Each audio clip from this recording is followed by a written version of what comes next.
Welcome to this week's Just the Tip. This week, I want to talk about purchasing containers. There are a few things that you want to keep in mind when you're heading to the store to purchase containers for your stuff.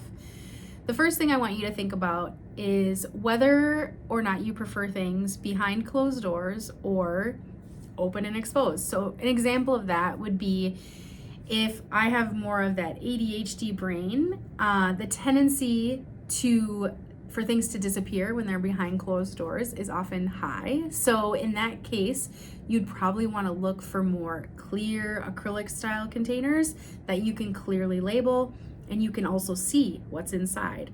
So in a garage, that would be like a clear latching tote. For in the house, that might be like the Homedic type style acrylic, pantry containers, stuff like that. If you like things to look very neat and tidy behind closed doors and you know you're not going to lose track of those items when you put them there, then I would highly recommend checking out different aesthetics, maybe at the Container Store, where you can find your different size bins in a variety of colors, blacks, browns. They're really great, sometimes wicker, to hide things behind, and then maybe a nice label to go with that.